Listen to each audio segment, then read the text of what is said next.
Greetings, my Saga Squad, and welcome back to the Ordered Omnibus, where we're taking this sledgehammer to the archives of March of 2004. This month is an absolute masterclass in escalation, where the boundaries between heroism and villainy don't just blur, they get completely obliterated by high explosives and cosmic hubris. We're looking at a timeline dominated by Marvel Knights ethos, where Frank Castle redefines brutality in the pages of The Punisher, and where the Fantastic Four are left reeling from a tragedy that pushes Reed to consider the impossible. This is an era where the grittier psychological storytelling took over the racks. We're diving straight into the deep end to witness the Punisher utilize the Hulk in a strategy that is as brilliant as it is twisted. And we'll see the heartbreaking aftermath of a battle against Doctor Doom, where the grieving Reed Richards begins to formulate a plan that crosses the line of science that was never meant to be crossed. We're also covering the moment Thanos humbles Galactus and a massive psychological gamble where Peter Parker is forced to make a choice in Times Square that there's no coming back from. But before we rip the safety rails off the roller coaster, I need your help to drive the discussion. So, drop a digital digit on that like button to defend the domain, finesse that follow to feed the fire, and bind your biography to the Battlefield Battalion. Draft a dialogue in the comments to deepen the data, and launch a laser lock on that bell to lock in the lore. We have a lot of ground to cover from the White House to the dark side of the moon, so let's get those books open and get her done. Punisher, Volume 4, Issue 37. Fellow fanatics, prepare yourself for a total circus outside the Punisher's warehouse. A furious Hulk is screaming, "Hulk destroy!" while absolutely ragdolling Wolverine, Spider-Man, and the Daredevil. And Logan tries to snick his claws into the green behemoth, but the Hulk just slams the little mutant and sends him flying out into the lake. Spidey manages to leap to safety, but Daredevil isn't so lucky. Hulk smashes the ground into pieces, catching the man without fear in the collapse. And meanwhile, Soap has gone full-on rogue, breaking Inskip's nose and demanding to know where Frank Castle is hiding.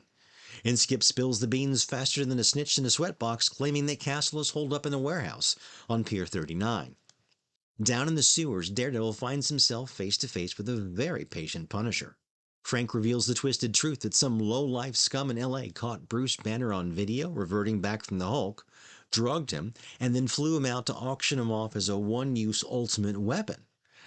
Frank crashed the auction, killed everyone, and decided to keep the amnesiac Banner as his own personal deterrent. And to make sure the monster stayed on target, Frank kicked the living crap out of Banner to trigger the change and left the Hulk a simple note. "You are the Hulk, and you like to smash."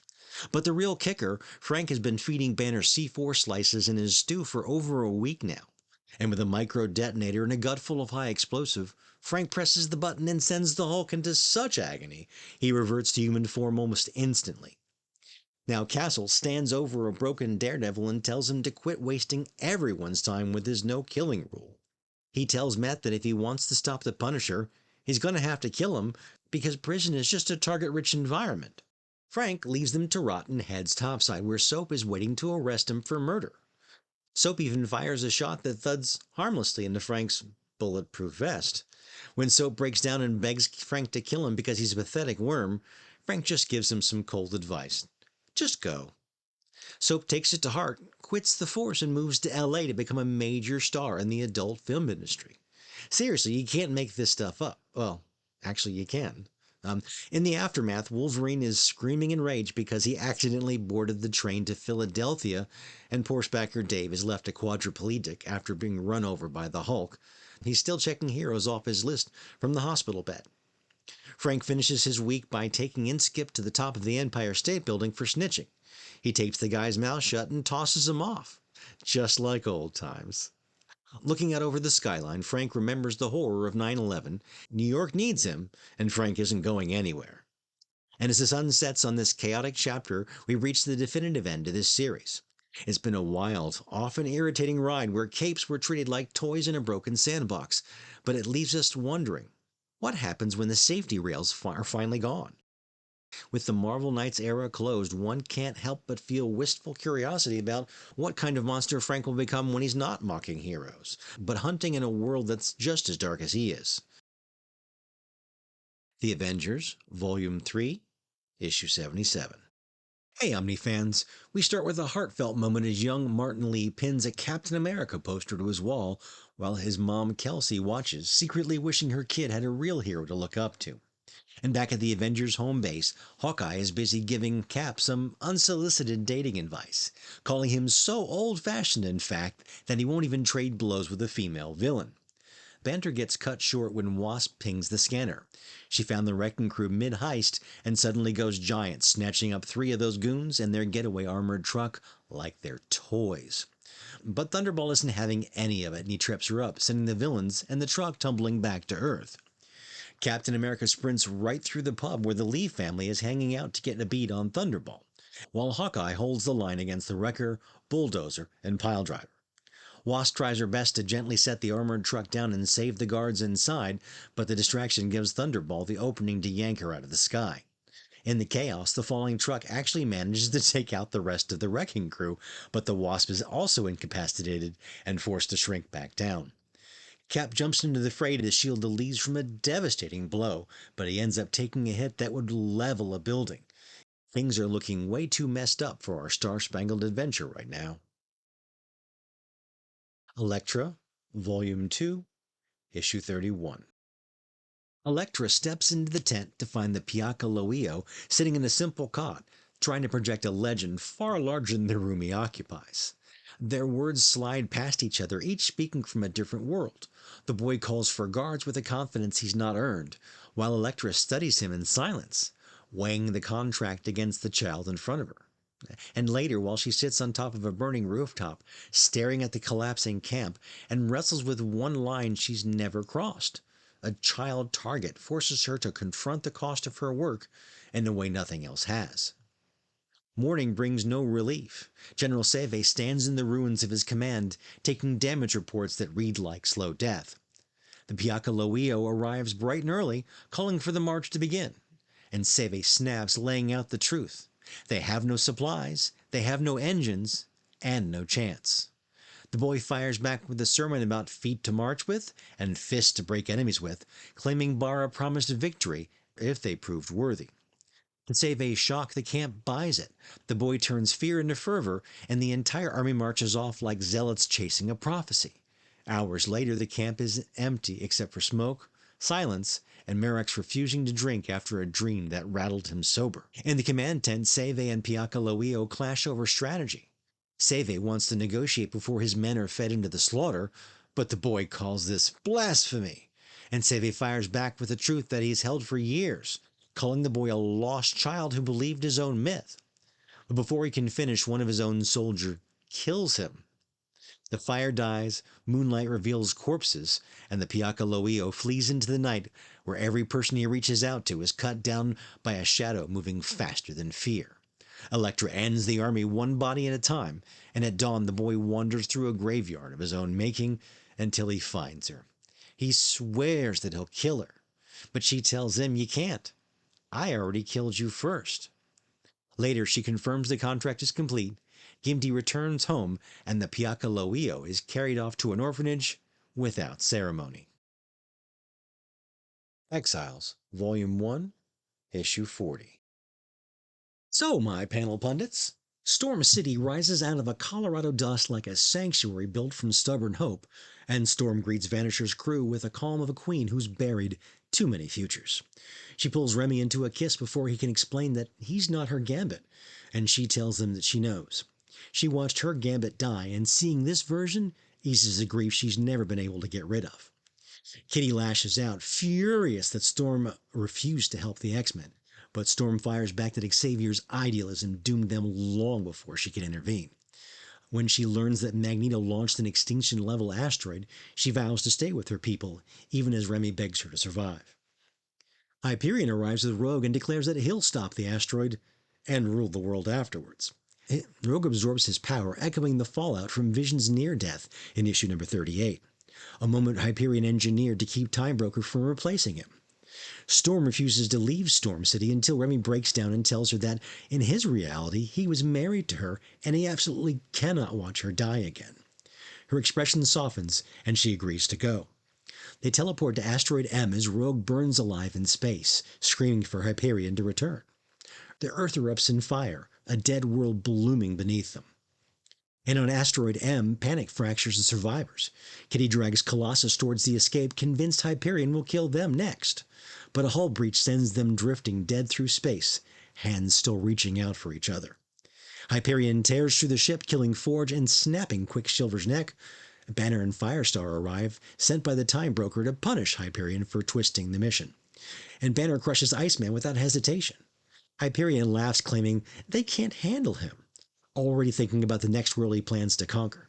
Storm and Remy hide beside Vanisher's body, and Storm tells Remy she would rather die with the Earth than drift disconnected in the void. Storm hands Remy a knife, begging him to spare her from Hyperion's touch.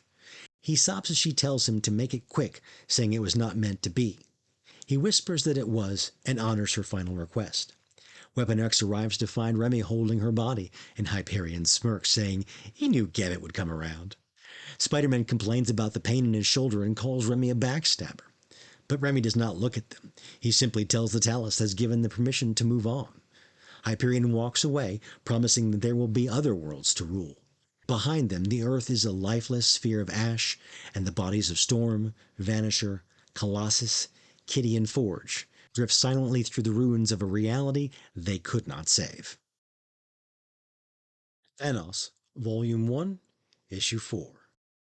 Howdy, my narrative navigators. Hunger introduces himself to us with a chilling explanation of how the Infinity Gauntlet's activation basically pinged his radar, alerting him to the presence of our reality. He's been playing Galactus like a fiddle, subtly manipulating his energy readings to convince the World Eater that the Infinity Gems can be siphoned for sustenance. The goal? To trick Galactus into building a passageway so Hunger can slip into our dimension without Galactus ever knowing he's been used as an unwilling ally. Meanwhile, Thanos is busy hacking into Galactus's files, finally uncovering the big guy's plan to use the stones to quit his planet-eating habit for good. The Mad Titan isn't fooled, though. He spots clear evidence of tampering in the data, even if he can't fathom who would be ballsy enough to try to trick Galactus. Elsewhere on the ship, things get a bit heavy as Adam Warlock gets deep with Pip, confessing his feelings for Gamora and his absolute dread of dying again, claiming that the next time he kicks the bucket, it's gonna be irreversible. Their heart-to-heart is cut short when Galactus's Punisher robots swarm the ship in overwhelming numbers. They manage to overpower Warlock and snatch the soul gem right out of his forehead before teleporting away. One bot even pulls a suicide mission and self-destructs to cover their tracks.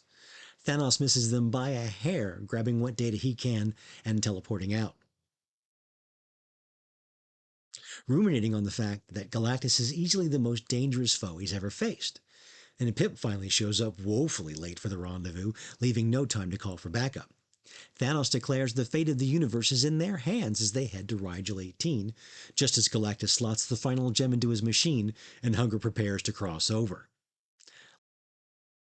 Uncanny X-Men, Volume 1, Issue 437. Hey there, my vital visionaries. We drop into Cumberland, Kentucky, quiet on the surface, but ready to crack.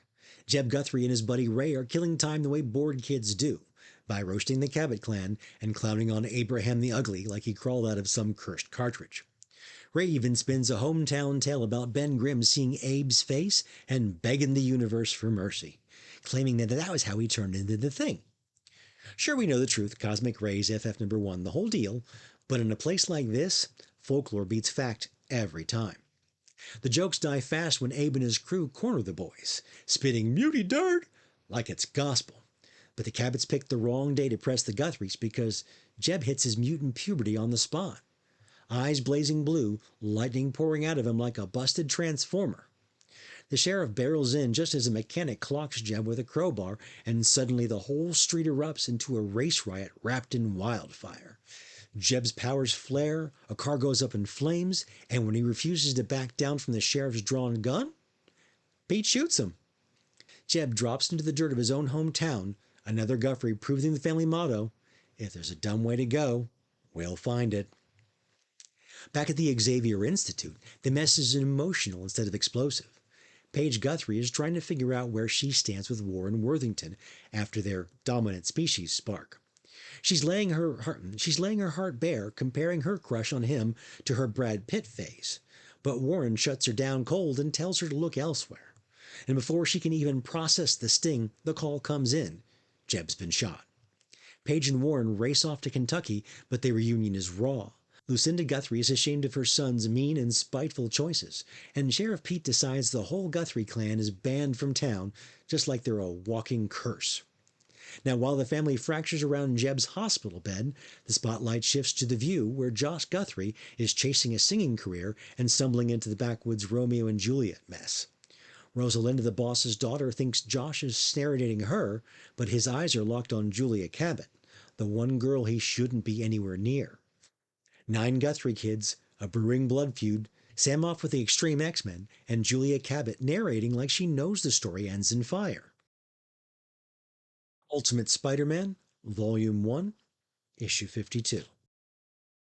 Story Sages, the night opens with Mr. Deeney delivering the bad news to Kingpin. Elektra's been hired, the hunt for the tablet is underway, and Mr. Fisk couldn't care less about the logistics. He waves off the details with the glacier-like cold authority of his, growling for Deeney to just get it done like the outcome was never in question. Across town, Elektra and Black Cat are already tearing into each other, a rooftop brawl wrapped in claws, kicks, and enough tension to snap a gargoyle in half. Spidey hangs back, caught between 2 women he barely knows, watching a fight like a guy who suddenly realizes he's wildly out of his depth. Black Cat spits that she's not her father, and Elektra should tell her master as much.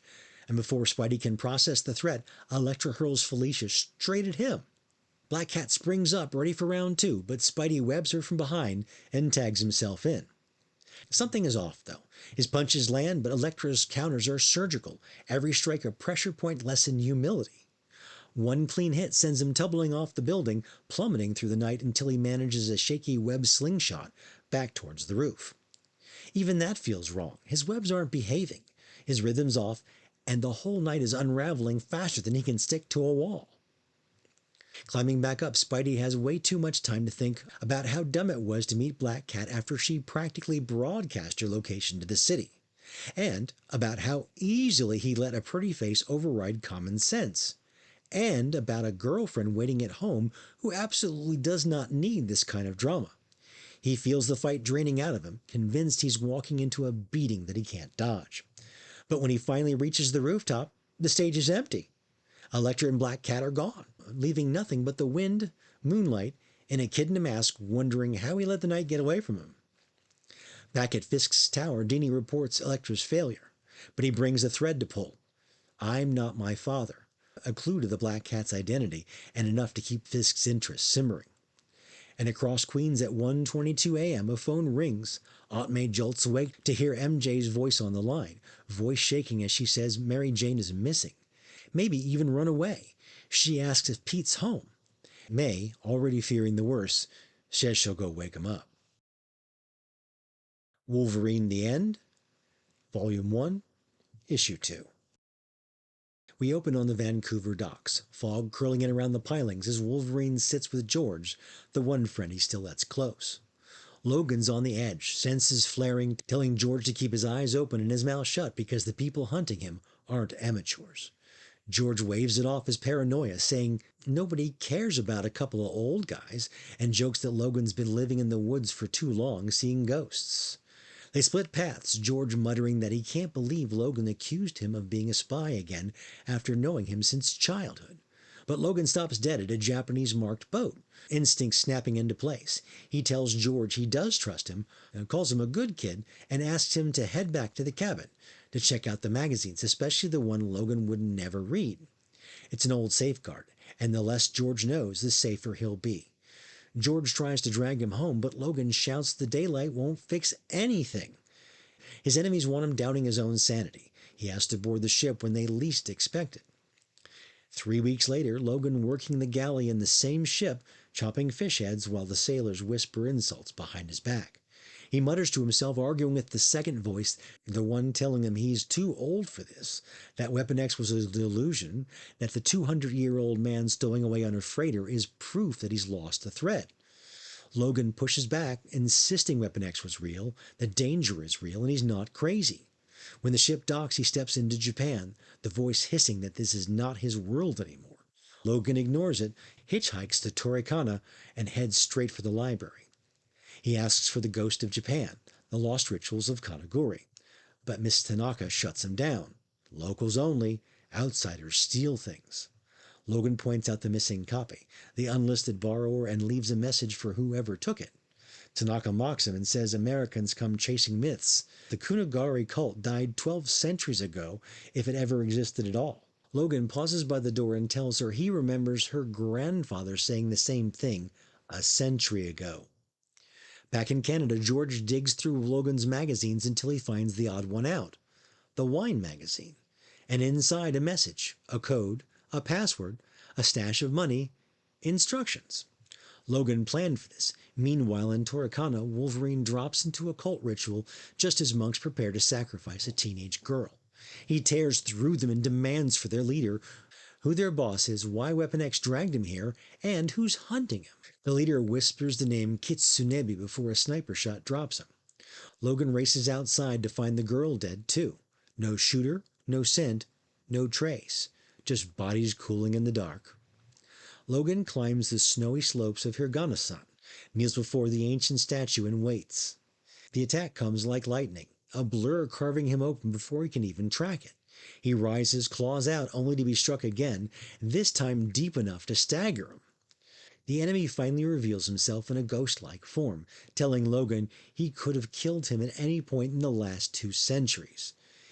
Then he vanishes, leaving Wolverine bleeding in the snow, staring after the Phantom and wondering the one question that matters. If this thing could have ended him any time, why didn't it? New X-Men, Volume 1, Issue 151. Hey, my fandom force. We open 150 years down the line in the world that's burned out its last hope. Tom Skylock sprints across the sulfur-scarred shoreline, an X-Men jacket hanging over his shoulder like a relic from a better age. Snapping at his heels are crawlers, blue-furred, teleport-tainted horrors spliced from Nightcrawler's DNA and bred to serve the Beast, a twisted Hank McCoy who's embraced the role of Apocalypse Shepherd. Tom's not alone, though. Lumbering behind him is Rover, the battered first-gen sentinel with a childlike loyalty and a single greeting to anything hostile. Destroy. One word and the crawlers vanish in fire. Through the ruins of Mega America, EVA descends. Phantom X's old living nervous system now a sleek autonomous guide. She leads Tom and Rover into the Institute, a sanctuary carved in the crater where Manhattan once stood. Landmarks from across the world, Big Ben, the Taj Mahal, sit like tombstones for a dead civilization. Tom's burden is heavier than the dust around him. The Phoenix Egg, stolen from the blue area of the moon by the Proud People. It's the one thing the Beast covets more than extinction itself, convinced it holds his sweet gene. But safety is an illusion. A crawler latched to Rover's frame mutates using multiple man's genetic codes, spawning duplicates that tear through the Institute's defenses. Beast's chimera, grotesque blends of mismatched DNA flood the sanctuary. Even Beak, swinging the baseball bat like he's defending the last inning of Earth, can't stop any of them. The egg is stolen. In the cathedral's dim light, an older scarred Logan meets with the 3-in-1 and Cassandra Nova Xavier. They know the universe has cracked at its foundation, but they don't yet understand the fracture happened a century and a half earlier. Back in the present, Scott Summers stands over Jean Grey's grave, the stone whispering a promise. She will rise again. Emma Frost, wrapped in furs and frustration, urges him to reopen the school, to leave the next wave of gifted bloody brats. But Scott is hollowed out by the grief and betrayal. Jean's death, Zorn/Xavier's madness, and he drops the match that will burn the future down. No, I quit. One man walks away and the timeline buckles. Sometimes the end of the world doesn't start with fire, it starts with someone deciding they're done. So, let's get her done. Captain America, Volume 4, Issue 22. What's up, Canon Keepers? Our story kicks off as Captain America and Rebecca Kwan roll into a gallery dripping with disdain. Paige Rand's anti-superhero showcase centerpiece? A jagged sculpture of Cap, crucified, barbed wire biting into steel sinew. Rebecca isn't having any of it. She squares off with Rand, calling the piece shallow and stripped of substance. You gotta love that fire.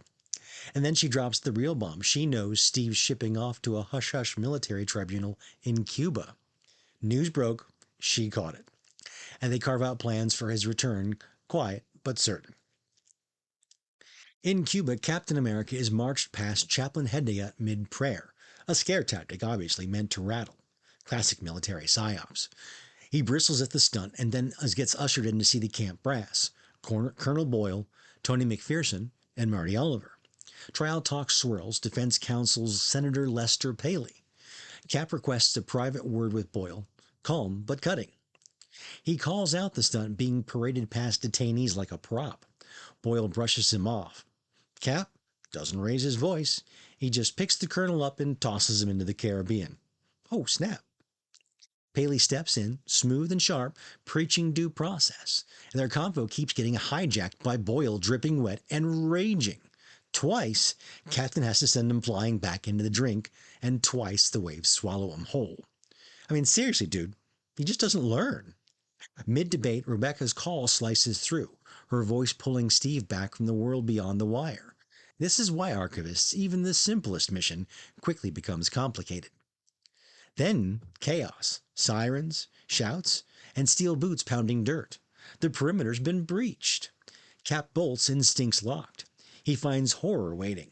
General Oliver crucified on a cactus, barbed wire strangling flesh. A savage echo of Rand's art, reality mirroring a nightmare. The issue closes on that brutal symmetry. Captain staring at a vision he's already seen, now carved into real life. Talk about dark symmetry. Captain Marvel, Volume 5, Issue 18. We kick off with Genisvel spiraling through a void stitched from his own broken memories, unsure if he's a person or a prototype waiting to be installed. And suddenly he's yanked out of the darkness and dropped into a cosmic big tent in end space, where a glitter-drenched ringmaster introduces him as the late great Captain Marvel. The circus becomes a psychological gauntlet, firing him from a cannon into a mound of symbolic elephant dung meant to represent his rebirth? But before he can decide if the metaphor is insulting or accurate, Phyla-Vell storms in swinging chairs and calling him out for chasing ideals his personality can't carry. And that's when Eros and Elysium arrive to escalate the circus into a full-scale intervention, explaining that N-Space is the only arena capable of containing someone with Genesis' power and instability. Elysium reveals the reality here. When Genis helped Entropy rebuild the universe, he replaced his old self with an idealized version, tearing small rips in space that look like madness, but were actually temporal misfires. Genis tries to flex with the calm of being a mad god, but Eros shuts him down cold, reminding them he grew up around a real one. He tells Genis he's not divine, just a letdown hiding behind theatrics to dodge responsibility. Genisvel finally confronts the truth that his rescue of his mother never happened in this universe. He can't control the cosmos no matter how hard he tries to force meaning into it. Same ordered time. He makes a Same quiet ordered vow to help omnibus. those who ask rather than rule those who do not, accepting that Rick Jones must serve as his conscience if he wants to stay grounded. The Titans watch as Genis steps out of the circus with a steadier purpose, understanding that each cosmic powerhouse needs a moral anchor if he wants to avoid being crushed by the weight of his own power. Oh my gosh, that was certainly a masterclass in patience, wasn't it? But I'm not sure the juice was worth the squeeze on this one.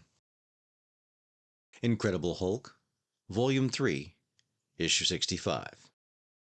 We kick off with Doc Samson, Betty Ross, and Sandra Verduga dropping into home base expecting a fight, only to find the Hulk has already turned the place into modern art. It's total wreckage. Sandra bolts off to find her son, Ricky, but the structural integrity is gone and the whole place starts coming down around them. Betty manages to shove her clear, but the collapse separates them from Samson. They scramble through the debris, finding a flashlight and, terrifyingly, what looks like Ricky's hand sticking out of some rubble. Meanwhile, back at the diner, Naughty is sweeping up the dead Krill when Bruce Banner stumbles in, claiming he hasn't seen the others. But right away, something feels off. Sandra digs out what she thinks is her son, only to find another robotic copy. And that's when the nightmare steps out. The mastermind behind home base, sitting in a wheelchair, is enjoying every second of their panic. He shows them rows of biotanks full of cloned bodies, bragging that a sliver of DNA is all he needs to make perfect copies, including Sandra herself. He offers a trade. the krill carrying the Hulk's blood in exchange for the real Ricky. And back at the diner, Bruce drops the act, explaining that he wants the Hulk blood to build an army before forcing a kiss on Nadia. The mask is slipping fast. And Sandra agrees to the deal, but Betty has had enough and opens fire. He barely slows the mastermind down and he unleashes the krill, until Doc Samson triggers the sprinklers and fries the swarm. Leonard shoots the mastermind's head, revealing it's just a TV screen, and the real villain warns they've got minutes before the nuclear warhead goes off. Sandra runs for Ricky, forcing Samson and Betty to flee for the chopper. At the diner, Nadia realizes this isn't Bruce at all. It's a clone. And right on cue, the real Hulk tears through the wall, grabs his double, and crushes him like wet cardboard. The issue closes with Sandra finally finding Ricky, but Agent Q7 blocks their escape. Outside, Samson tries to go back for them, but Betty knocks him out and drags him to the chopper. As Nadia escapes the clone and Hulk stands over the wreckage, home base detonates behind them, a nuclear fireball swallowing the facility with Sandra and Ricky still inside. Or at least that's how it looks. Iron Man, Volume 3, Issue 76. We open right in the Senate chamber and Tony Stark is already having a bad day. Rumiko calls him up, no theatrics, no build-up, just dumps him flat out before he can even process it. So he's sitting there emotionally gutted while a room full of senators are sharpening their knives. The hearing kicks off and they immediately drag up Armor Wars and the old bodyguard lie. They want to know why he was patching holes faster than the world could poke them. Tony hits back with the surgical Stark logic. He didn't want soldiers cooking inside of tech they weren't trained for. He wasn't trying to make a war highlight reel, he was trying to make it less barbaric. Meanwhile, the rest of the defense world is getting messy. You've got Oscorp Kestrel drones out in the range trying to flex for the brass until one just goes dark. No ping, no trail, nothing. All the Pentagon suits are sweating over the footage of Iron Man trying to reverse engineer gear that keeps outrunning them. But the real shady stuff is happening at Edgewood Arsenal.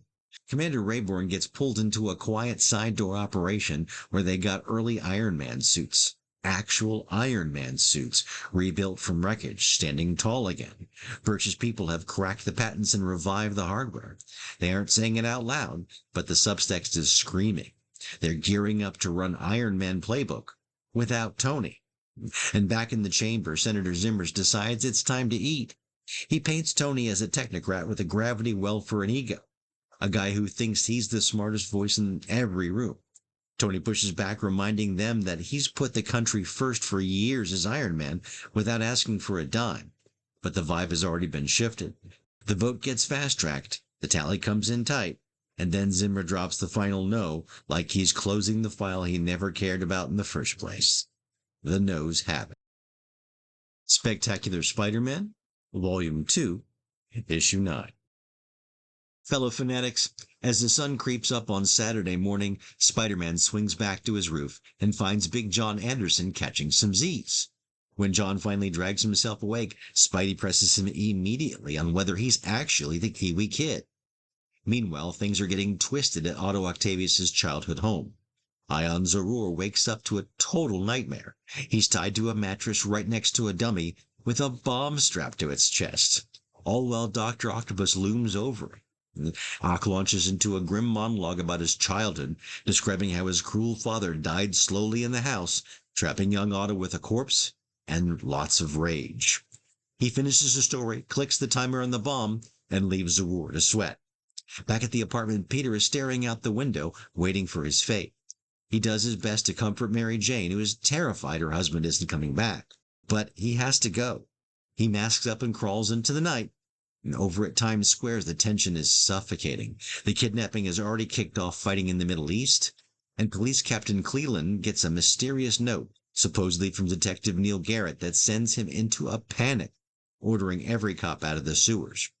Now nearby, Big John Anderson is perched on the telephone pole, filming the scene while Garrett and his Israeli Secret Service are locked, loaded, and waiting for the spark. Finally, the clock strikes 12 and Spider-Man casually strolls into the center of Times Square with billions of eyes watching. Right on cue, Dr. Octopus bursts out of the pavement to bask in his victory, demanding that Spider-Man be prosecuted and exposed as just a man. Obligingly, Spider-Man reaches up and pulls off his mask in front of the world. But instead of a triumph, Doc Ock recoils in total shock, screaming at the sight of Peter's face. It's a massive psychological blow that leaves Ock spiraling and the world wondering what exactly is under that mask. Thor, Volume 2, Issue 73. We open in the halls of New Asgard, where the tension is thick enough to choke on. Thor is surveying the aftermath of a crackdown, and the disappointment is etched across the Allfather's face. Loki, always the serpent, is pushing hard for more reconditioning centers, trying to dress up the magical lobotomies as order. And Magni isn't having it, arguing that these mind scrapings are just the fuel for the rebellion. And Thialfi backs him up. But when Thialfi suggests Asgard should just leave Earth, Magni calls it treason but storms out rather than strike down a friend. We jump to the year of 2020 when Balder is slipping Captain America, Doctor Strange, and Wolverine into the castle under the cover of shadows, while Quicksilver and Warbird sprint towards the reconditioning center to bust out Scarlet Witch. But Loki is 3 steps ahead. Doctor Strange counters by teleporting in heavy hitters, the Thing, Hulk, and Vision, turning the throne into an absolute war zone. Doctor Strange clamps a magic amulet on the Thor that strips away the Odin Force, but even weakened, the Thunder God fights like a storm-given flesh. He wins, but at a cost is absolutely brutal. His left arm is severed, and his eye is gone. And while Thor is bleeding out, Loki slides a blade right into Balder's back. So with only Cap left standing, Thor, now freed from his amulet and drowning in grief, kills him too. And in the quiet that follows, Thialfi finds a girl named Kay and promises her help. He's finally chosen a side. Meanwhile, Magni arrives at Jordal's home, only to find it reduced to ashes. The villagers whisper that he did it, that Magni dragged the family to the centers and then torched the place. And that's when the truth hits him like a hammer. Loki wore his face, committed the atrocity, and let the blame rot at Magni's name. The board is shifted, Thor is maimed, Balder is dead, and Magni finally sees the shape of the monster wearing his uncle's smile. Ultimate X-Men, Volume 1, Issue 41. The morning starts off like a bad dream wearing normal clothes. A teenage boy wakes up in a room plastered with X-Men posters, grabs his backpack and heads downstairs expecting cereal and noise. But the kitchen is dead silent. The fruit bowl is empty, the faucet is running, his mother's clothes are crumpled on the floor like she vanished mid-stride. He calls out and gets nothing back but the hum of the house, and finally leaves a note before stepping into the neighborhood that feels wrong. There's no people, there's no sound, the trees are stripped bare and the grass is dead. A dog collar is lying abandoned in the sidewalk. When he finally spots the crowd across the street, relief washes over him. He thinks he's just imagining things. He walks past them, never seeing the smoke curling off their skin once he's gone. He gets to school and the girl rushes up to him demanding to know why he didn't call last night. He starts to explain, but she falters. Her eyes water, breath hitching, and then smoke pours out of her mouth and eyes as she collapses into a brittle husk. Around them, kids, teachers, plants, everything alive turns to dust within seconds. Her last words, "It's you," hits him harder than the silence that follows. He stands in the corner of a dead world, the only thing left untouched, staring at the horror he doesn't understand. Hours later, we're deep in a cave lit only by a match. Wolverine steps inside, spotting the wrappers, the firewood, and the fear. A voice from the dark tells him to leave or die, but Logan just cracks a beer and sits by the fire. The boy recognizes him instantly, and Wolverine explains his healing factor and the reason he came. Xavier's machine found the source. The boy is a mutant. The kid admits that he already suspects that he killed his parents, his neighbors, and his classmates. Wolverine tries to spare him the number, but the boy insists. 265 lives gone in a single night. Wolverine lays it out as gentle as a man like he can.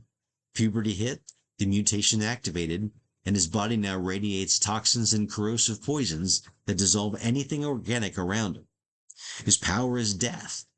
The boy breaks, saying he can't live like this, whispering regrets about everything they'll never be able to do. Wolverine apologizes again and lets him know that no one will ever know the truth. They'll blame a chemical leak to protect mutants everywhere. One chromosome to the left and he might have been an X-Men. Instead, he finishes his beer, asks Logan just to do it, and then sometime later, Wolverine walks out of the cave alone, the fire dying behind him. Daredevil, Volume 2, Issue 56. We open in a diner booth where Ben Ulrich looks like he hasn't slept in a week. He's sitting across from a shadow, more a silhouette than a man, and he unloads the burden he's been carrying. It's been exactly 1 year since Matt Murdock stopped protecting Hell's Kitchen and started ruling it like the new kingpin. Ulrich lays out a timeline that reads like a war journal. After unmasking himself and taking Fisk down, the witnesses either vanished or kept their mouths shut. Within 6 weeks, Daredevil scrubbed the kitchen clean, erasing criminal element with surgical precision. He even weaponized the legal system, crushing the globe in court and funneling the payout right back into the streets until the neighborhood looked reborn. But it isn't all parades and clean streets. We cut to a meeting with Luke Cage, who hits Matt with the hard truth. He tells him he's hoarding strength in one zip code while the rest of the city drowns. Worse, the rumors about mob deals are painting a massive target on Matt's back. That warning turns into a prophecy the second Matt walks Milla Donovan home. His radar spikes like a flare. He forces her to run just as he looks up to find an assassin with a blade and an army of Yakuza waiting to test the so-called king. Matt realizes money and influence doesn't mean anything to the Hand. He sheds the suit, steps into the dark, and brings out the billy clubs, reminding a city why Matt Murdock is the most dangerous man ever to claim a neighborhood. Elektra, Volume 2, Issue 32. Our story opens with a touch of global anxiety as a Zephyr airjet descending into JFK, carrying a passenger who's far more dangerous than the virulent new flu strain currently dominating the news cycle. After securing a contract on a secure line, our mysterious traveler heads to Barrington Beach, where a generational battle for the soul of the local mob is underway. On the sun-bleached boardwalk, Uri Bezubenkov, fresh out of Harvard Business School and eager to modernize, is pitching his father on the high margins of pirated DVDs, email scams, and digital vice. But his father, Yevgeny, or Papa Bezubenkov, is a man of the old world. He dismisses Uri's prospectuses with a sneer, preferring the tangible power of extortion and the reputation he built by breaking a police officer daughter's knees. Papa demonstrates his management style during a visit to a local brothel, where he brutally harasses a young woman named Amanda to teach Uri a lesson about overhead and dominance. This cruelty follows them home to the Bezubenkov estate. He flies into a murderous rage, ordering the men to drop that cow in the dirt. When the gunfire fails to connect, Papa is less concerned with the intruder than he is with his henchmen's incompetence, shouting that they couldn't hit a woolly mammoth.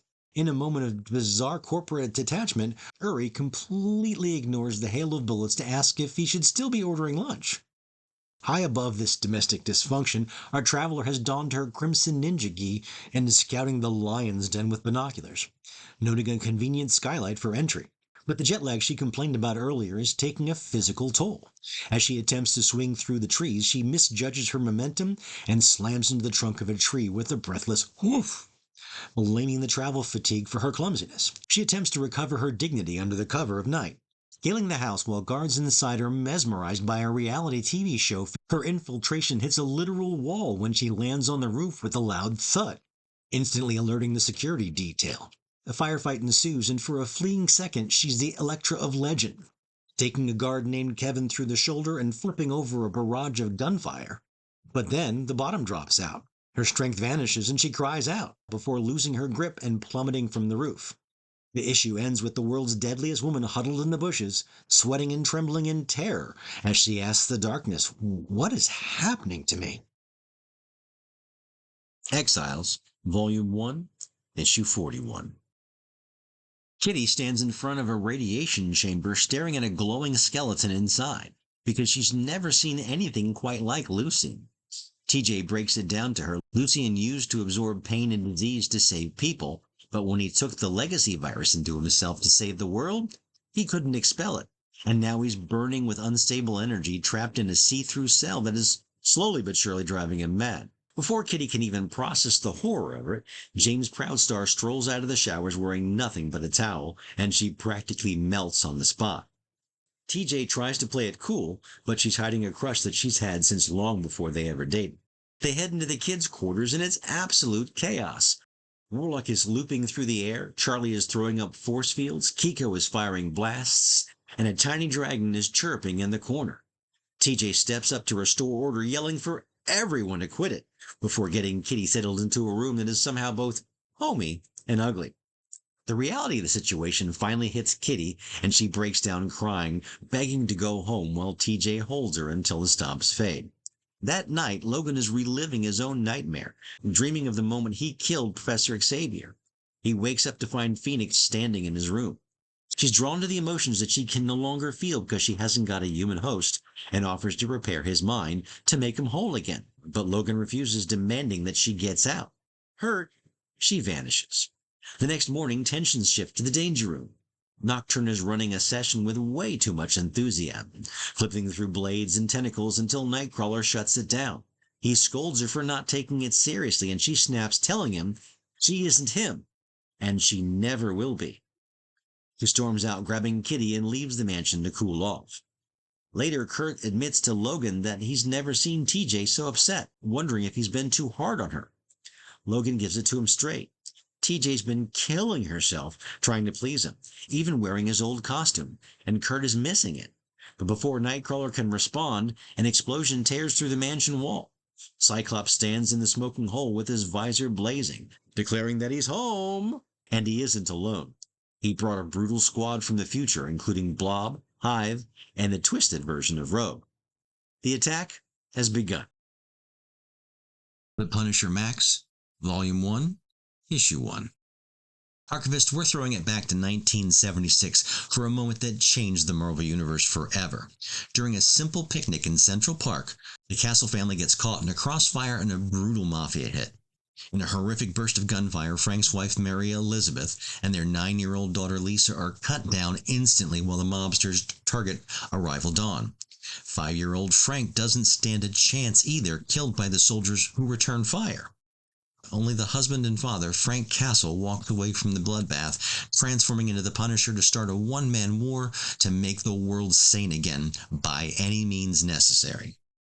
Fast forward to the present, and we've got two spooks named Roth and O'Brien tailing Frank during his annual visit to a family gravesite. Roth is already sweating, wondering how the hell they're supposed to take down a guy like Castle. But O'Brien shuts them down. Orders from the Fat Man say that they're not to touch him. They've got a lock on his location, so they peel out, deciding it's better to watch the upcoming fireworks from the safety of a widescreen monitor. That night, the local mafia is throwing a massive lavish bash for Don Massimo Cesar's 100th birthday, and since every crime family in the country set a rep, they figure they didn't need guards. Big mistake. Frank crashes the party in the most Punisher way possible. He just walks in and puts a bullet in the Don's head in mid-celebration. When the gangsters try to give chase, they run straight into a pre-prepared chain gun that shreds everyone in sight. And any goon smart enough to try a flanking move ended up stepping on landmines that Frank buried earlier. It's a total massacre, and a group of high-level players, including a boss named Bethel, are watching the whole thing going down via NASA satellite feed. Roth is losing his mind after seeing the body count, questioning how Fat Boy thinks he can stop this killing machine. Bethel heads into the back room to check out the mystery man, who's busy complaining that the video setup is just an unnecessary flare. He's not intimidated by Frank Castle at all. In fact, he's confident that he can handle him because, in his twisted mind, he's the only friend Frank has left in the world. Careful what you ask for, Mr. Castle. You might just get it. Fantastic Four, Volume 1, Issue 509. We jump back 6 weeks to Castle Doom, where the world has completely collapsed. Ben Grimm is down, chest torn open, and Reed Richards is in that dangerous headspace where panic and genius start to feed off each other. He's shocking Ben's body, trying to bully the universe into giving him one more minute. Sue isn't doing the "come on, big guy" routine. She's standing there with her heart in her throat, just trying to pull Reed back with a soft stop. And then Nick Fury barges in with the UN squad. Reed doesn't even register it until Fury finally delivers the news that nobody wants to hear. "Reed, you've been at this for an hour." And that's when the room finally breaks. Cut to a week later, Reed is buried in the Baxter Building, surrounded by cold pizza and equations that look like grief written in math. He's chasing the mystery of the 21 grams, the weight of a soul, and waking up convinced that he can bring Ben back. Meanwhile, Johnny is drifting through his days, daydreaming Ben as part of a fire scene or walking beside him, because sometimes pretending is the only way to get through the day. Sue is left juggling the fallout, Alicia is sculpting Ben nonstop, and the kids are drowning in sadness. The whole family is stuck on a grief loop, and no one knows how to break it. Then Reed leaves a voicemail. For the first time in weeks, he sounds human. He apologizes and admits that his secrets wrecked the team, and he says he can't stand not having Ben by his side. He calls Sue and Johnny to the lab and shows them the faintest spark of life still buried in Ben's brain. Something so small he had to invent a new instrument just to see it. Ben's essence has moved on, but it hasn't vanished. Reed has rebuilt Doom's machine, corrected the flaw that blew up in Victor's face, and turned it to reach the place where Ben has always believed he'd go. Sue struggles with the idea of treating heaven like just another dimension, but Johnny cuts through the noise. They're explorers, and if Ben is out there, they're going to find him. Reed straps into the chair, dead set on going whether anyone approves or not. Sue says it's wrong, but she steps forward anyway because she's not losing another member of her family. Johnny tries to crack a joke, but even he's nervous now. The machine powers up, the room fills with light, and for a heartbeat, nobody knows what comes next. And that's where we leave them, stepping into the unknown to get their brother back. Runaways, Volume 1, Issue 10. We open with Nico Minoru screaming while Topher, our favorite runaway, finally drops the act and bares his fangs. He spills the truth. The robbery wasn't a family desperation move. Those people weren't even his parents. They were just minions he turned years ago to do his dirty work. Topher's been around since the early 1900s. Made a fortune on the Depression, lost it all in the dot-com crash, and now he's reduced to knocking over convenience stores to maintain his lifestyle. She mocks Nico, pinning her as an angst-ridden brat, but decides she has enough fire to make a decent killer minion. He moves in for the bite, but he forgets the specific mechanics of Nico's magic. Shedding her blood is exactly what unlocks her power. The staff of one erupts through his chest. But here's the problem. Topher just laughs it off. And he pulls himself off the staff, mocking the idea that a piece of wood through the heart is an instant kill. Before he can do real damage, Alex charges in with the torch, distracting the vampire long enough to sprint back to the hostel to wake the rest of the crew, but the team is groggy and skeptical. Until Topher kicks in the door. The fight goes south immediately. Topher smacks Nico across the room with her own staff and laughs off Chase's high-tech fire gloves like they're nothing. When Gert sends old Lace in, Topher flips the dinosaur through a table, wrecking the psychic link and taking Gert out of the fight. With the heavy hitters down and Alex pinned against the wall, Carolina steps up and she offers herself to Topher, sounding terrifyingly resigned to dying. Topher takes the bait and bites her neck, but he instantly realizes he made a fatal mistake. Carolina's blood is pure, concentrated solar energy. He screams as flames shoot out of his eyes and he explodes into dust. While the kids deal with the trauma and the dark realization that Carolina might actually have wanted to die, we cut to the bride. They track down Topher's minions. After confirming the vampire is dead, Mr. Minoru opens the blinds, letting the sunlight incinerate the minions where they stand. The parents are left with a twisted sense of pride, realizing that their children might just be as dangerous as they are. Thanos, Volume 1, Issue 5. Omnians, Thanos and Pip have teleported right into the belly of the beast on Galactus' vessel, ready to tear the whole thing down and take Galactus with them if they have to. The Mad Titan starts the party by blasting Galactus clean off of his own ship, knocking his helmet off in the move. I mean, that's pure disrespect. But before Thanos can shut down the activated machine, a swarm of Punisher bots pins him down, just as a very pissed off Galactus stomps back onto the scene. Under a full-blown assault, Thanos tries to play the voice of reason, begging the big guy to actually look at the data to see the tampering that was done. But considering Thanos has spent his entire life being a deceptive, power-hungry prick, Galactus isn't buying a single word of it.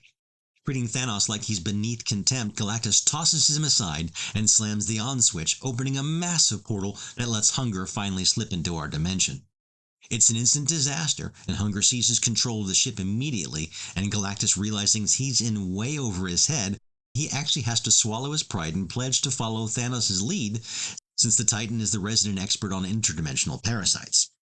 Galactus tries to blast the entity, but the attack just feeds the beast, making him stronger.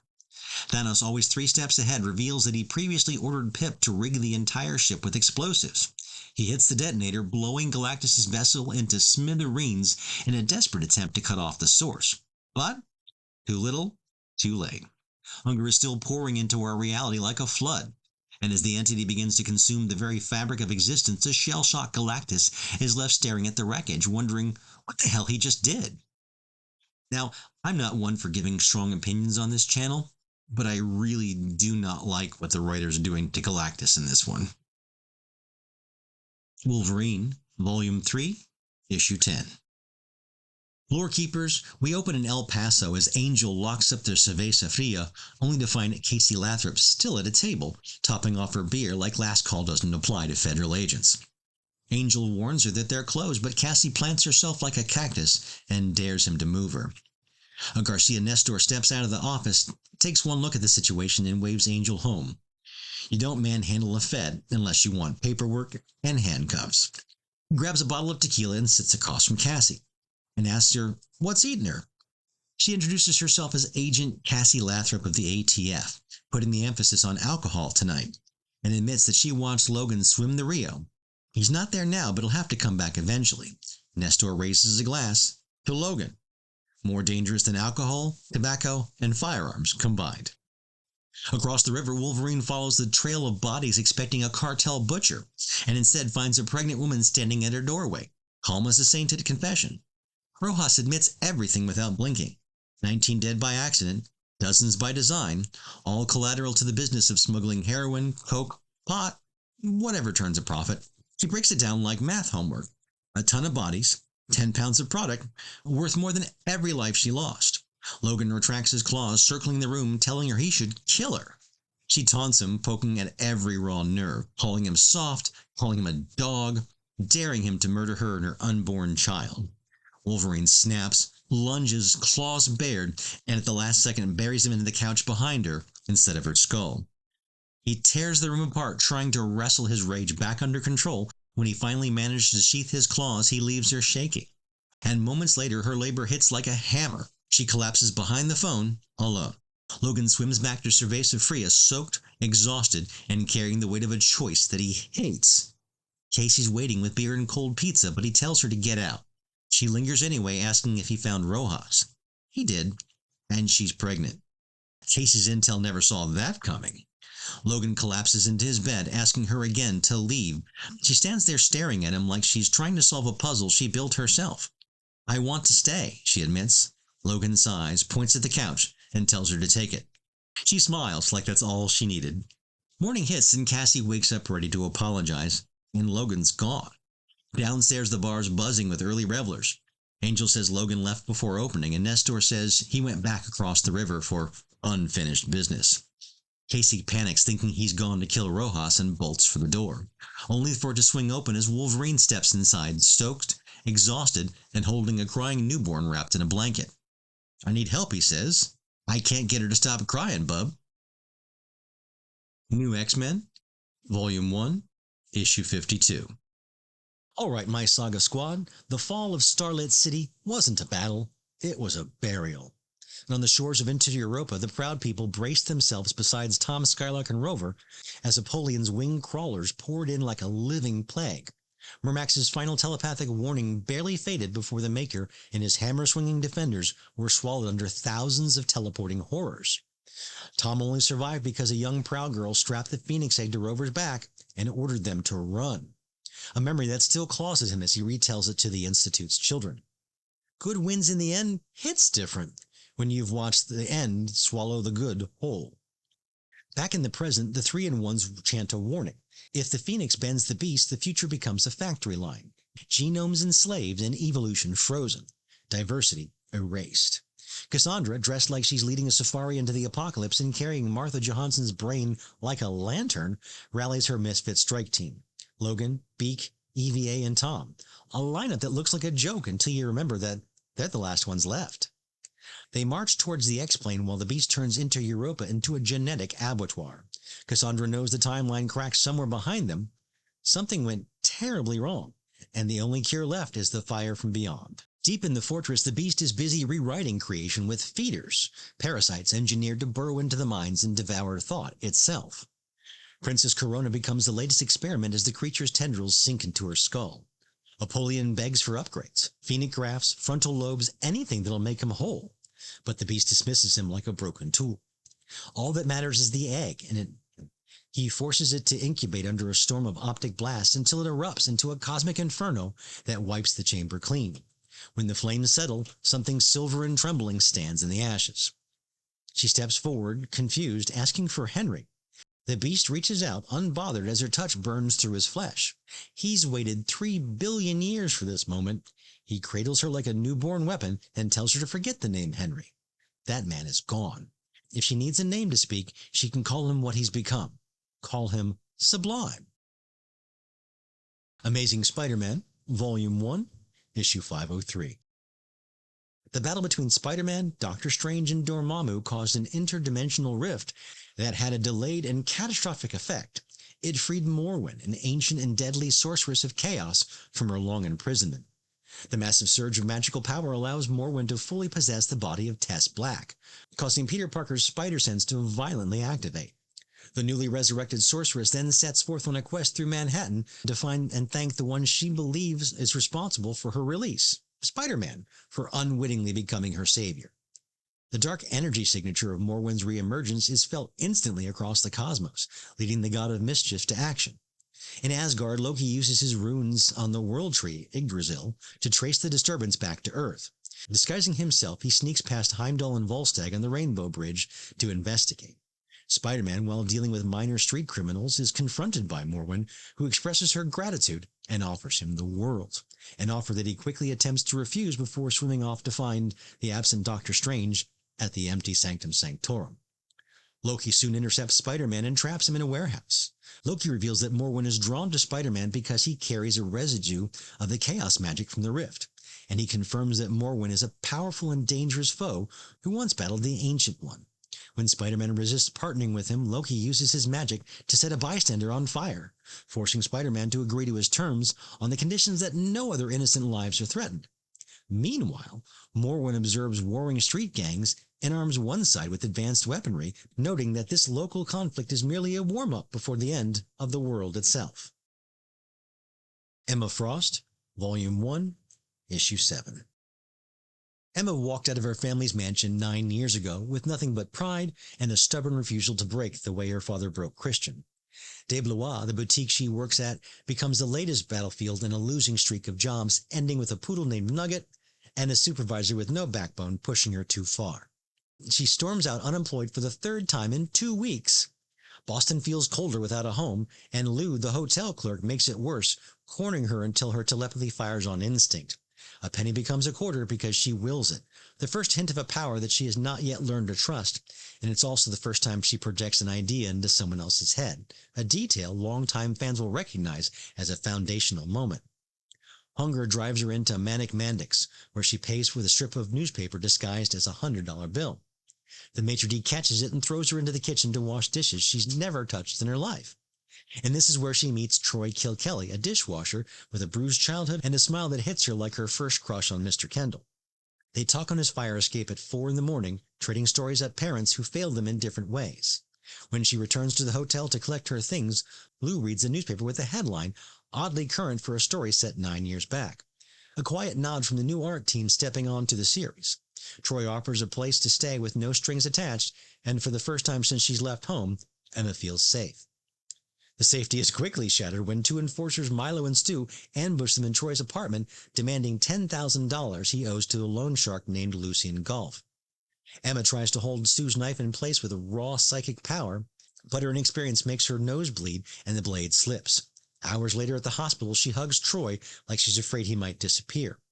And then back at his place, they realize that they cannot raise the 10 grand honestly, and Troy suggests something reckless. Emma hates the idea before he even says it, but soon they're walking towards the floating casino on the Boston waterfront. She wears a white dress and a confidence she doesn't feel, remembering how a penny became a quarter and wondering if she can bend luck again. So together, they descend towards the blackjack tables, stepping into a gamble that could either save them both or destroy them. Incredible Hulk, Volume 3, Issue 66. Samson and Betty barely outrun the blast when home base goes up like a bad day in the desert. Miles out, Bruce and Nadia watch the fireball rise, and Bruce is doing the classic Banner thing, hoping for a miracle while assuming the worst.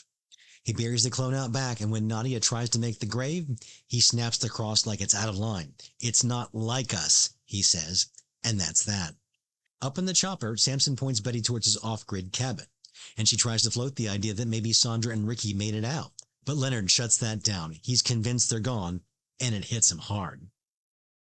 Back at the diner, Bruce decides it's time to disappear again, and Nadia wants to tag along, but he tells her he's not taking on a partner, not with the sun overhead and the world hunting him. She at least talks him into waiting till morning. That night she dreams the clone claws out of his grave and grabs her. Straight nightmare fuel. And wakes up rattled. Bruce is ready to bolt, but she begs him to stay the night, and then he can be with his wife. Meanwhile, Samson and Betty reach the cabin and the hidden lab. They track the Hulk right back to Nadia's place, and Betty immediately tells Leonard to leave them be. Then she tries to seduce him, and when he refuses, reminding her that she's married to Bruce, she hits him with, "That version of me is dead." She shoves him and he shoves her back, and she doesn't mind it. Then she picks him up and throws him. It turns out that the abomination blood comes with perks, and a nasty price. When Leonard asks what's gotten into her, she says, "Cancer."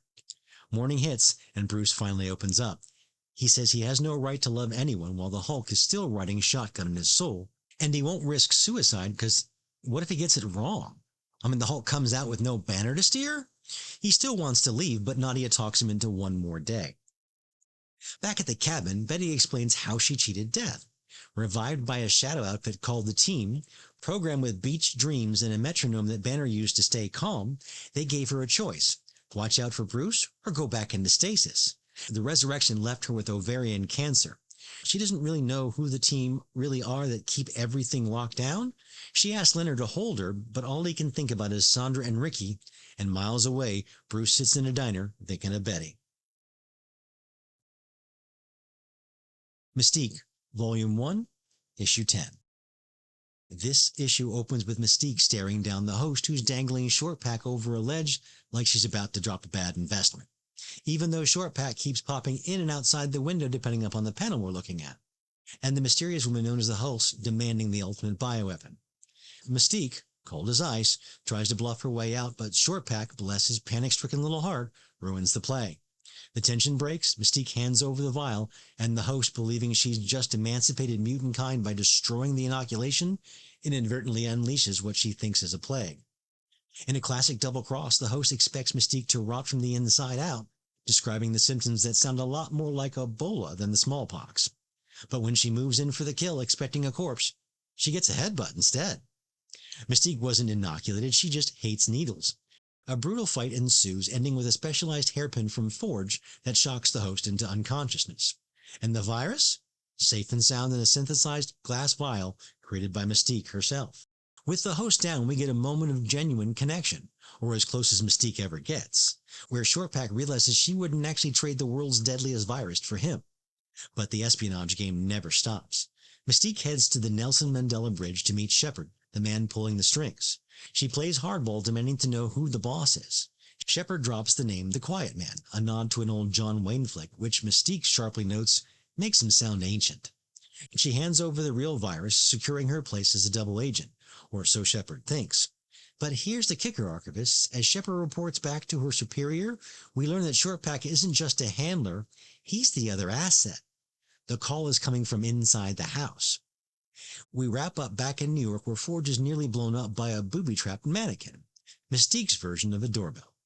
They discuss the trouble at the school, likely a nod to the chaos happening over in the new X-Men Planet X, or perhaps the Riot Xavier's arc, it's hard to tell, which really grounds this story in the wider continuity.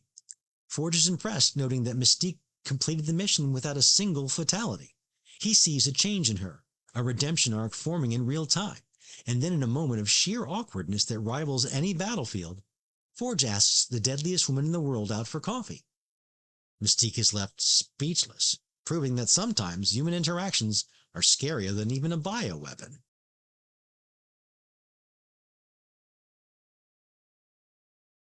Captain Marvel, Volume 5, Issue 19. We start in Los Angeles, where Marlo Chandler is trying to find some clarity about her love life, debating whether to stay with Moondragon or return to Rick Jones. Moondragon, usually the stoic, cosmic heavy lifter, reveals a surprising obsession with Earth soap operas.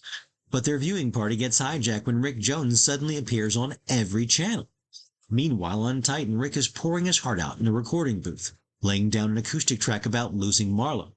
He thinks that this is a private moment of catharsis, but Genis Vell has other ideas. And in a classic display of helping, Genis uses his cosmic powers to broadcast the song to the entire planet in real time, turning Rick's private heartbreak into a global spectacle. While Rick deals with the embarrassment of becoming an accidental pop star, tensions are high back at the base. Phyla Vell is tearing into Genis, arguing that his reputation as a galactic terror makes him unfit for the Captain Marvel title. Just as she makes her case for taking the mantle herself, the argument is cut short by a sudden, impossible appearance of Marlowe.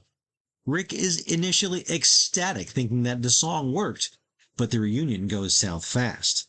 This isn't the Marlowe he knows. She's cold, claiming to have been dead for centuries, and she immediately attacks him. She isn't here for romance. She's here to punish them for the future timeline where their failures allegedly led to her suffering and eventual unaliving. A brutal fight breaks out with the future Marlowe overpowering Rick and holding her own against the Titans. She reveals that she lived, died, and was brought back in a way that caused immense pain, blaming Rick and Genis for not stopping the chain of events. However, the time displacement destabilizes her physical form, and she begins to gruesomely deteriorate mid-battle. Her body melts down in the pile of organic sludge, leaving Rick traumatized and broken. Genis, however, realizes that this is a warning. He managed to glean brief flashes of the future she came from, a series of specific incidences over the centuries. Genis, however, realizes that this was a warning. He managed to glean brief flashes of the future that she came from, a series of specific incidents over the centuries, and resolves to intervene, setting the stage for a mission to prevent horrific timelines from ever coming to pass. How could that go wrong? Silver Surfer, Volume 4, Issue 5. Fellow fanatics, let's take a deep dive into the prophetic shadows of Silver Surfer. We begin in Yorkshire of 1559, where the feared prophet Ursula Sontiel Shipton, better known as Mother Shipton, is scratching out uncouth rhymes about a dark future. And her track record is legendary, having correctly called the fall of Cardinal Wolsey and the bloody reign of Mary I. But her new vision is way more metal. She sees carriages without horses filling the world with woe, men's thoughts flying quick as the twinkling of an eye, and half the world dying deep drenched in blood. The vision shifts to a silver serpent descending to the earth to bring enlightenment where the children of the second sight will usher in a golden age. However, the reality of the ground in modern-day New Orleans is anything but golden, as Denise, a woman haunted by the loss of her child Ellie, wanders Bourbon Street clutching Mother Shipton's book. The cosmic drama intensifies as Stuart Acheron presents the vice president, referred to as Dick, with proof of extraterrestrial activity. Using filtered satellite imagery, Stewart reveals a silver figure on a surfboard and connects the dots to recent global abductions marked by quantum interference patterns. They board a private jet to hunt the Silver Surfer, unaware that the abducted children are being kept in what Norrin calls a zoo. Deep within the spacecraft orbiting the moon, the Silver Surfer is met by surreal aliens monitoring the kids, including Gabriel, a boy who's furious with the Surfer for brainwashing the others. The Surfer explains that he's saving them from a world destined to die, revealing that Ellie's mind is locked in such a recursive loop of destructive thought, so powerful it would kill her mother if she were ever reunited. Gabriel remains defiant, shouting that Ellie needs to know she's loved. But the Surfer insists that the universe itself is in such immeasurable pain that it cries out for an end. Nornrad explains that these children are chosen to survive an Earth consumed by fire, a prophecy already woven into humanity's holiest of texts. As he departs for the singularity, he enters a swirling portal of ancient symbols where thought gives birth to light. The issue concludes with the staggering visual of the Silver Surfer reaching a kaleidoscopic tunnel of unblinking eyes at the center of the cosmos. It's a haunting end, lore keepers, leaving us to wonder if Norrin Radd is the savior Mother Shipton predicted, or merely a herald of the inevitable. The Punisher Max, number 2. Lore keepers, things are getting messy at the funeral for the Cesar family, where mobsters are busy arguing over the next move. Frank Castle isn't about to give them a breather, though. He levels the playing field by blowing up an SUV with a bazooka because, in his world, when you get the other guy in the ropes, you keep him there. Back at the penthouse, the surveillance team is in shock, and Roth makes the mistake of calling their mystery leader Fat Boy while accusing him of being scared. The man snaps, grabbing Roth by the testicles to clarify a few things. He isn't soft. His name is Microchip, and having spent the last 10 years turning Frank Castle into the world's most efficient killing machine, he's the only one smart enough to actually be terrified. He orders Bethel to get the strike squad ready immediately. Elsewhere, Frank is catching up with a prostitute named Nadine, who mentions that the streets have gone quiet now that the mafia higher-ups are either dead or in hiding. Frank spots a young girl working at the corner, and after asking a few questions about her age and habits, he abruptly guns down her pimp. He hands the pimp's money clip to Nadine with strict orders to send the girl home and to tell the next guy in charge to watch his step. Meanwhile, a desperate mobster named Larry Barucci meets up with the exiled Nicky Cavella and his goons Inky and Pitsy. With the local family decimated and only Big Jackie left in the hospital bed, Larry has brought Nicky in from Boston to solve the Punisher problem. Nicky, who was kicked out of New York 15 years ago for being way too ruthless, agrees to help, but he's already planning on making his stay permanent. That night, as the Punisher prepares to go hunting, Microchip and his team are watching from a van. Microchip warns them that if things go sideways, he's a dead man. But if he manages to pull this off, they need to be ready to move in.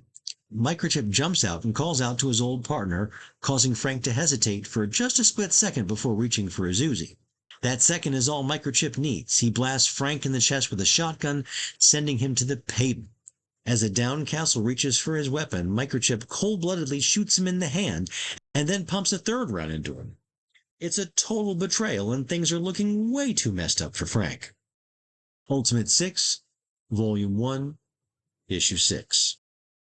The throwdown kicks off on a splash page that looks like it was carved of thunder, and the Ultimates hit the lawn like a superpowered stampede.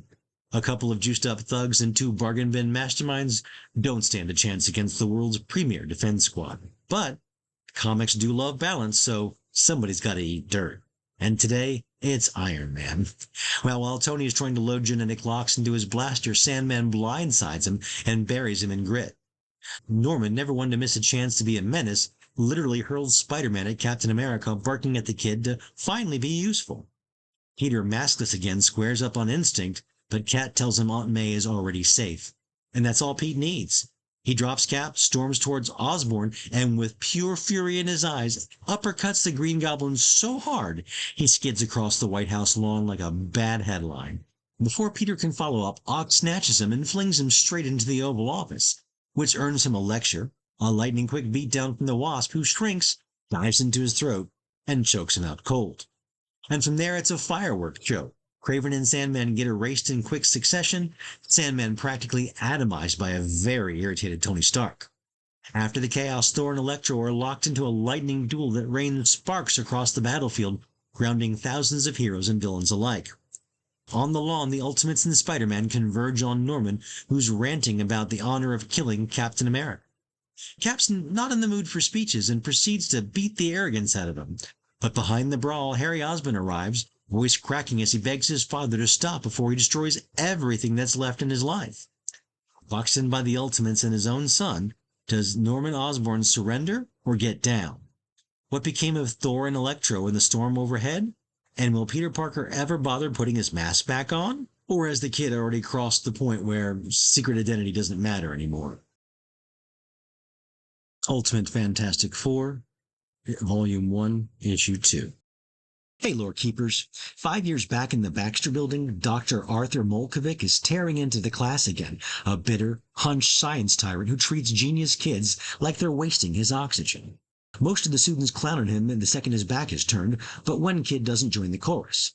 Victor Van Dam. Victor's respect is cold, clinical, and just as unwanted as his presence. The rest of the class hates him too.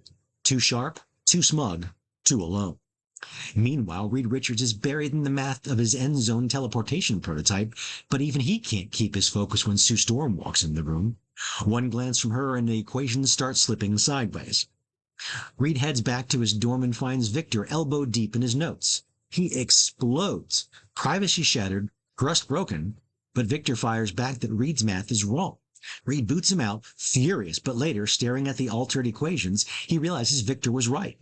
And swallowing his pride, Reed approaches him again, offering partnership instead of rivalry. While that alliance sparks, Dr. Franklin Storm is dragging Molkovic into his office with General Thaddeus Ross looming behind him. They have uncovered Molkovic's illegal biotech experiments, seized his files, and fired him on the spot. The first crack in the floor that'll eventually drop him into the name of Mole Man. Jump to today, out in the Nevada desert where the final end zone teleporter prototype stands a steel monolith against the sand. Reed's old friend Ben Grimm shows up. Reed's got enough pull now to bring him right to ground zero. Reed, Ben, Johnny, Sue, and Victor suit up in the blue and black utility gear, standing shoulder to shoulder as the machine hums to life. The first test is simple. Send an apple through a dimensional breach. But Reed's instinct starts screaming. He shouts, "Wait!" But the switch has already been thrown, and a white flash erupts across the desert, swallowing everything in sight.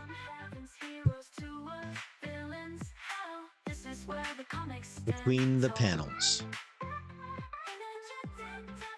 Alright, my vital visionaries, and welcome back to Between the Panels. We've already dissected the pencils, the inks, and the colors, but today we're zooming in on the unsung heroes who literally gave our favorite characters their voice. I'm talking about the letterers. Now, we often take those little white bubbles for granted, but in the early 2000s, this profession underwent a massive industry-shaking revolution. And to understand why it mattered, you have to understand how brutal the old ways actually were. Before the digital age, lettering wasn't just typing, it was manual labor. We're talking about the Ames lettering guide, a little plastic tool that every pro swore by. An artist would have to physically slide this guide across the board to rule out faint pencil lines just to keep the text straight. And then they'd have to hand draw every single letter in with a dip or a technical pen. Now think about the time commitment on that. I mean, if you made a typo, you couldn't just hit the backspace. You were breaking out the whiteout, possibly scraping the paper with a razor blade, or pasting a patch over your mistake. It was a slow, hand-cramping process that could bottleneck the entire production line. But then came the digital revolution. And suddenly you had pioneers like Richard Starkings and his company Comic Craft, building massive libraries of fonts. And we're not just talking about Times New Roman and Garamond, they were digitizing actual handwriting of the legendary letterers, preserving that human feel while gaining the speed of a computer. This allowed for a level of consistency the industry had never seen before. A letterer could now have a specific scream font for Wolverine, a robot font for Iron Man, and a spooky font for Doctor Strange, all instantly accessible. And let's not forget about the sound effects. In the analog days, a giant boom or snikt had to be hand-drawn into the art, and often covering up the penciler's hard work. With the digital lettering, those effects became design elements and layers that could be transparent, textured, or warped to fit the action perfectly without ruining the light art underneath. It turned lettering from a tedious necessity into a high-speed design element that could keep pace with the cinematic art styles of the 2000s. So the next time you breeze through a dialogue-heavy page in seconds, take a moment to respect the digital craftsmanship that made it possible. And now, back to the show. Venom, Volume 1, Issue 10. Hey Omnians, we're back to stories of the symbiote named Fred in the Great White North. Now the chaos kicks off mid-air as Vic and Frankie doppelgangers realize something is clamped onto their rotor. Cut to the ground and here's Fred Vereen, a snarling mashup of claws and symbiote, firing a web line straight into the sky and yanking their aircraft out of the heavens like it's nothing. The ship slams into the snow, and while Vic 2 is shaken, Frankie 2 is practically swooning, whispering that the crash was beautiful, like she wandered out of a Cronenberg audition. The doubles suit up in their stompy fun mech armor, Vic 2 planting a kiss on Frankie 2's cheek as if affection can wash away the body count that their originals left behind. Frankie 2 wastes no time diving into the creepy subtext, slinking up to the Fred Vereen with a breathy, "Take me," before he promptly ends her. Vic 2 radios headquarters, assuming the silence means the mission is accomplished, only to find a mech-armored corpse in the snow. Not Frankie 2, but the original Vic. Her handlers tell her to ignore it and move on, but the Slate cracks something open. He uploads a speech about lies, broken promises, and the endless conveyor belts of clones built from someone else's apocalypse. Then she races the gun to her head. The panel cuts away and a single blam echoes across the tundra. She then raises the gun to her head, the panel cuts away, and blam! And a blam echoes across the tundra. Inside the wrecked aircraft, Patricia Robertson, half cyborg, Half trauma, all grit. Here's the shot and gears up. She cracks open a vault of grenades with a wrench. Bold choice. But her suit tells her the explosives won't cut it. What she needs is the phone. The duplicate Deus Ex Nokia gets shoved into her hands just as the Fred Vereen bursts through the wall like an evil Digimon on leg day. She stumbles, trips over cables, and fumbles through the suit's instructions. Redial, one send, while Fred Vereen tightens his grip on her throat. Then his chest starts to beep. A flash of light erupts, and Wolverine stands cruciform in the glow, delivering a deadpan, "Can you hear me now?" Good. Before collapsing. Turns out the suit planted the original phone inside Logan's chest, healing factor or not. That's one hell of a missed notification. When the dust settles, Robertson drags the suit's severed torso outside. He assures her that the control implant in her skull kept the symbiote from taking over. She points out it still could have killed her. He shrugs. She crushes the duplicate phone in her venomized fist and tells him the implant stays. It's the only leash she's got. We cut to the suit's head webbed to a tree, left to whatever woodland justice awaits, while the Venom Robertson walks into the night. 18 days later, she's on a payphone in Buffalo, telling an old friend to let her mother know she's still alive before hanging up in tears. And somewhere else, another batch of Vic and Frankie clones taps the very line for a shadowy figure with a mustache that looks one power-up away from throwing fireballs. Finally, he says, "We can end this." And then outside, Paco Medina's Spidey swings into frame, looking ready to clean up the mess. Ecstatics, Volume 1, Issue 18. Hey, Fandom Force. The dust settles after the Mr. Code kerfuffle, and it feels less like a win and more like a memorial. Fat went out like a legend, fatting up so fast that his bones cracked just to swallow an explosion to save the squad. Vivisector and Anarchist share a quiet moment over their lost friend, but the world has already moved on to the next cash grab. In Europa, the vultures at E Records stitched together a new Hytheria Hunter single from all the lost interviews. It's catchy, it's ghoulish, and it's literally killing people. A rumor sweeps the streets, hum that tune, and you have 60 seconds to spit the lyrics or you drop dead. And it turns out it's not a rumor. Jamie gets flattened by a falling clotted plant. A father and a son choke each other out in a panic room while mocking the melody. Dead Girl pieces it all together.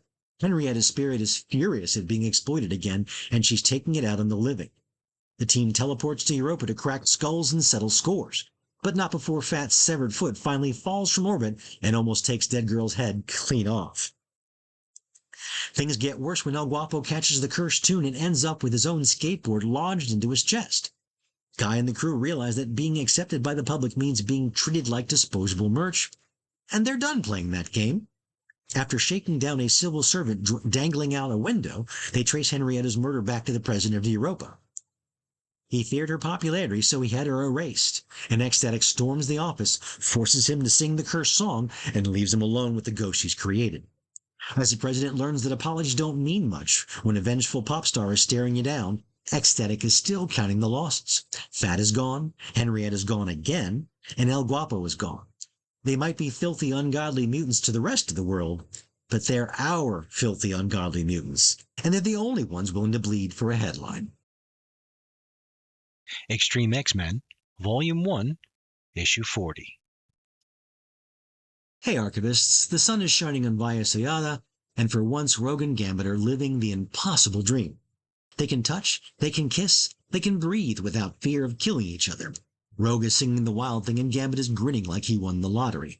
And Bishop's shirtless cardio routine is the only thing killing the mood.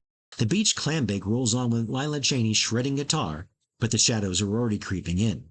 Evangeline Whedon is hitting dead ends while trying to uncover who's pulling Jared Malloy's strings, and Sage is digging through digital ghosts, finding a disturbing link between the new X-Corp building and a grand structure from 1921 that shouldn't exist in the same footprint. The piece shatters when Sage checks the Xavier Institute and finds a nightmare. The gates are wrecked, the walls are tagged, and the core X-Men are gone without a trace. Xavier, Emma, Scott, Jean, Beast, and Logan vanished. While Sam Guthrie tries to play Big Brother at the bonfire, worrying about Paige's taste in men and outfits that would make a preacher faint. Sage is already calling Storm with a warning. The team is splintered, the Institute is compromised, and Sam has no idea that their strategist is uncovering a conspiracy far bigger than a zoning dispute. Out in the streets, Bishop's late-night run turns into a tactical breakdown in how he could neutralize his own teammates. A neck snap stops Magneto, a plasma burst ends Cable. He's literally running through the Batman list when the real one hits him. Manacle, Rolling Thunder, and twin mountains called Cudgel and Bludgeon ambush him hard. Bishop absorbs their energy and breaks his chains, but he never sees the true threat. A voice behind him, a hand phasing through his own skull, black fingers turning a seasoned warrior into a drooling vegetable in seconds. The monster behind it is Elias Bogan, telepathic predator and boardroom devil. Wearing an unknown body like a suit, he stands over Bishop and mocks the hierarchy of the game. What are the pawns for if not to take out Bishop? He steals Bishop's tech classes to keep the X-Men from noticing anything wrong. The Institute is empty, the trap is set, and Bogan's psychic darkness spreads. It's clear that for Bishop and the rest of the team, the fires of hell are only beginning to rise. New Mutants, Volume 2, Issue 9. The issue kicks off in Manhattan with a mystery writer suiting up in heavy leather gear, while the radio blares that midtown traffic is a straight-up standstill. Avalanche is leveling the city and the cops are praying for the Avengers, but Ryan Sinclair is already focused as she launches her bike across the police line. She straight up slams into Avalanche with her feet, using the momentum of the bike to throw him into the ground before a powerful kick to the chest leaves him low-key finished. Havoc and Nightcrawler arrive on the scene only to realize they aren't needed, and Alex is shocked when the girl removes her helmet and reveals herself to be the kid he hasn't seen in years. At the Xavier Institute, Denny Moonstar is teaching American history, while Laurie Collins is dreaming about Josh Foley in the back of the room. After a cafeteria scuffle, where Sophia uses her wind powers to dump a lunch tray over the bully of Julian Keller, talk turns to the old school teammate who is supposed to be returning. Josh Foley jokes about another upright schoolgirl joining the ranks. But he's completely wrong when Brian walks into the room looking like a bombshell. The reunited New Mutants exchange hugs while Josh ogles the redhead, and Ron explains that she's been in the States since her mother died, and she isn't a wee lass anymore. Outside the grind store, the kids spot a homeless girl who's straight up struggling with massive electrical discharges and talking way too fast for Josh to understand. Ryan decides to act as the cool faculty member and convinces the kids to break school curfew to find the girl themselves despite Denny Moonstar's warnings. They track a girl known as Surge to a dark alley in Salem Center where she's trying to buy black market drugs to dampen her own powers. Sophia tries to help by blowing the pills away, but she accidentally leaves the girl smoked by her own power, overloading as Surge explodes with electricity. Uncanny X-Men, Volume 1, Issue 438. Welcome back, my archivists, where we're diving back into the volatile world of the Guthrie family. In this issue, the tension at the Guthrie home in Cumberland, Kentucky has escalated to a full-blown standoff that feels less like a superhero comic and more like a Western tragedy. Lucinda Guthrie finds herself staring down the barrel of the Cabot's family arsenal, a rivalry that has turned violent and ugly. Sheriff Pete is on the scene, but his attempt at mediation is clumsy at best, complicated by his obvious feelings for Lucinda and the Cabot's deep-seated hatred for mutants. The arrival of Archangel helps balance the scales, but the atmosphere remains thick with bigotry and the threat of imminent violence, showcasing just how dangerous life can become for the Guthries in their own front yard. While the main conflict rages on, the story shifts to the View restaurant for a subplot that leans heavily into Romeo and Juliet territory. Josh Guthrie, unaware of the family dynamics at play, is courting Julia Cabot, and the writing embraces the teenage melodrama of it all. Josh reveals his wings to Julia in a moment of vulnerability, and while she's charmed by his poetic nature, the reality of his heritage crashes down on them quickly. Julia's grandmother intervenes, dragging her away and revealing Josh's identity, which cements the star-crossed lovers trope. It's a heavy-handed narrative choice, but it effectively personalizes the feud, showing that the hatred between these families is going to tear apart more than just property. The situation takes a grim turn back at the farm when the true extent of the hostility is revealed. Sheriff Pete admits that he's only arrested Jeb to protect him from the Cabots, providing that the law in the town is entirely broken. However, the darkest revelation comes from Cabot himself, who claims that the death of the Guthrie patriarch, Thomas Zebulon, referred to here as Zeke, was not caused by black lung, but by a poison that his mutant physiology tried to fight off. This retcon suggests a history of murder behind the feud, and just as the Cabots prepare to escalate further, the cavalry arrives in the form of Polaris, Nightcrawler, and Wolverine, signaling that the X-Men are done playing nice and ready to defend their own. And that's where we're going to leave it today. And that draws the final curtain on the chaotic landscape of March of 2004. We just witnessed Frank Castle gunned down by the only man who knows his every move, and we saw the Ultimate X-Men face a tragedy that turned a mutant power into a curse. This is a month where the stakes felt incredibly personal, whether it was the Wolverine delivering a baby in the middle of a cartel war, or the Fantastic Four proving that family means never accepting the end.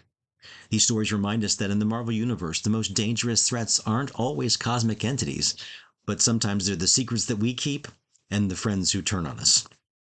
But do not unbuckle that utility belt yet, my comic collective, because we're marching straight into April of 2004, and the timeline is only getting more volatile.